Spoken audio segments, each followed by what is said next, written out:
Hey guys, Sean Little with Vapor Trail Tactical. Gonna cover doing a budget build. Pretty much everybody does the budget build thing, so I'm gonna do one. I got this Remington 700 short action in 243. It's got a 20-inch barrel. Not sure what the twist rate is. I had a plastic stock on it, one of those cheap Remington plastic stocks. Ripped that off, threw it away. Took the X-Mark Pro trigger, ripped that off, threw it away. And so this is just the standard barreled action, and what I did to it was I put a rifle basics trigger on it. This is the LV1 trigger, and it's got adjustments from 1.5 pounds up to 3.5 pounds. I've got this adjusted to a little over 2.5 pounds right now. In addition to the trigger that I replaced, I also picked up a Magpul hunter stock in the gray configuration with the detachable 5-round magazine system. So this turns out to be a pretty good system, easy to install stock. It's got good features to it, and you can do a lot of different things for it. I've got a bunch of attachments coming so for instance, I'm going to put the quick release. I like the QD sling swivel cups, so I got the type 1, type 2 coming, so I can put the quick detach sling swivels and the adapter quick release for the M-LOK system up front, as well as a M-LOK bipod adapter is coming as well. A couple of different things about budget builds. I see a lot of people doing budget builds, but one of the things that tends to happen is some critical components to pay attention to are your trigger.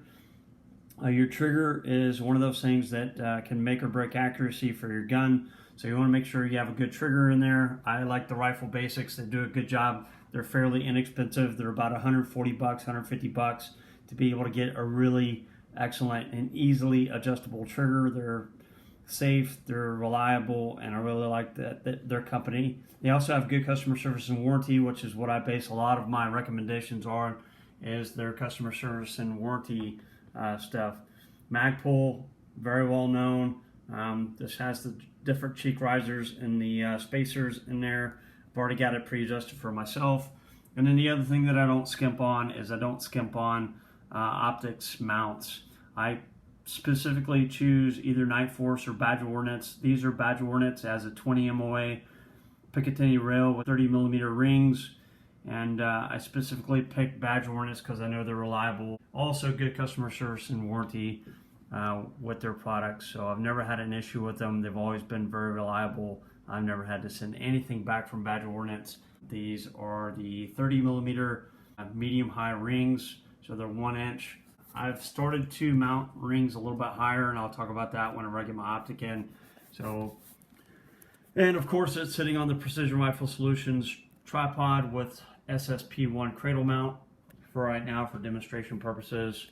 And you can get those at precisionriflesolutions.com. Great setup, great tabletop system, great for being able to run out to the range, get a quick zero on a hunting rifle, or if you don't have a bipod, or you don't like bipods, having a bipod mount. But the optic, I'm waiting on my optic to come in, so once my optic comes in, I've ordered the Sightmark Citadel 3-18. It's got a bunch of different features that are very nice, and I'll cover those whenever the Citadel comes in, which should be hopefully next week, so that'll come in. I'll get it mounted. When I get the Citadel in, I'll talk about the features of the Citadel, but I'll also talk about how I mount the optic, and I have a specific thing that I do for mounting optics. Also talk about torque settings. Whenever I locked in the Magpul hunter stock, I torqued in the action screws at 55 inch-pounds to start. I torque the front screw first because that's the balance point of the rifle. I get everything finger tight, and then I torque the front screw first, and then I torque the rear screw second, and that tends to be a reliable way of making sure that your action gets torqued in. And I'll talk about that whenever we get out to the range and do zero and everything else, because I have to re-torque those after about 10 or 15 rounds, and we'll get that all set up. So this is my budget build, Remington 700 243 with the 20-inch barrel out of factory ammunition. I'm probably going to use the Hornady Precision Hunter 243. I think they have a 108 grain ELDX bullet that they use in that.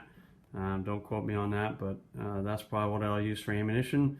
and we'll see how it does. And stay tuned and keep it point of aim, point of impact.